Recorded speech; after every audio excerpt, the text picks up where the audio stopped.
After months of buildup, the moment has finally arrived as all 72 participants of the Augusta National Women's Amateur had a chance to play a practice round right here on the grounds of Augusta National. Now, for those who made the cut and will be competing in the final round on Saturday, Friday was definitely more about preparation, as every woman was allowed to bring an Augusta National caddy inside the ropes with them as they try to learn the course as quickly as possible. But whether they're competing on Saturday or not, one thing is for sure, every single person realized that this was a once-in-a-lifetime opportunity.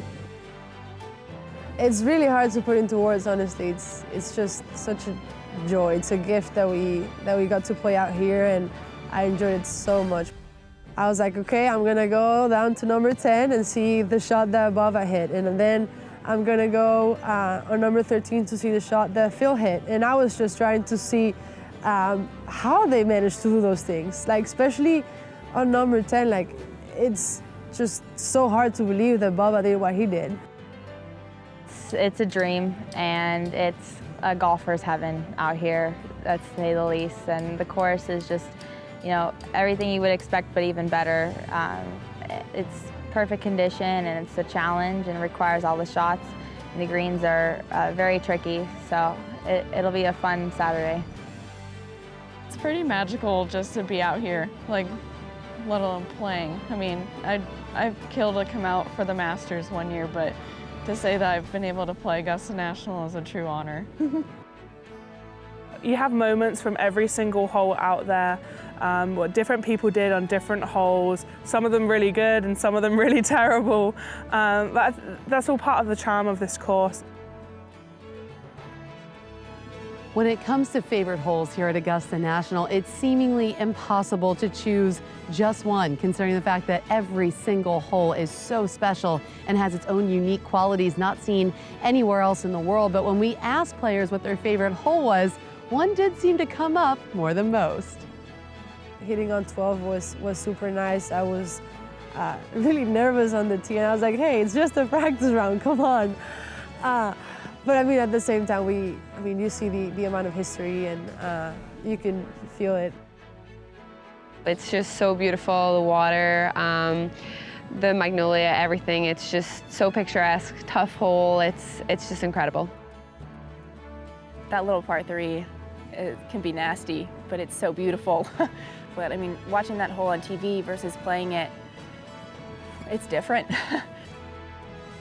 I like that hole because, like, there's a ton of, like, pink flower behind it, and pink is my favorite color. Actually, I hit 7-iron and I made birdie. This week has been incredibly special already, but it was elevated even more by the presence of World Golf Hall of Famers. Here's what they had to say about this inaugural event. Augusta National has always wanted to grow amateur golf, and this is the best way to do it. You know, they started with the drive, chip, and putt and all these great young kids, and now to be able to bring lady amateurs here when they announced it last year, oh my gosh, I was so thrilled and so excited. And you know, not being able to ever play here as a professional competitively, I was like, I wanted to go back to amateur golf if I could, so I could at least compete. This week is so special because the women's golf is making new history begins. So that's just really honored to be, at the same time very exciting. Everybody all over the world, I mean, probably because of this, it's more motivating. Not only golf, all women's sports, it could be great things happening. They know they have a chance to come to Augusta National and play in a national championship with players from all over the world. Now they have something to set a goal towards. So when they start playing, they're like, you know, my goal, and I think all players, all amateur players should set goals, say my goal is to make it to Augusta one day and play in that tournament. The first 2 rounds are in the books. The practice round at Augusta National is complete. The only thing remaining now is a Saturday final round where the top 30 women in the field will compete against one another to decide who will be the first woman to hoist the Augusta National Women's Amateur Trophy.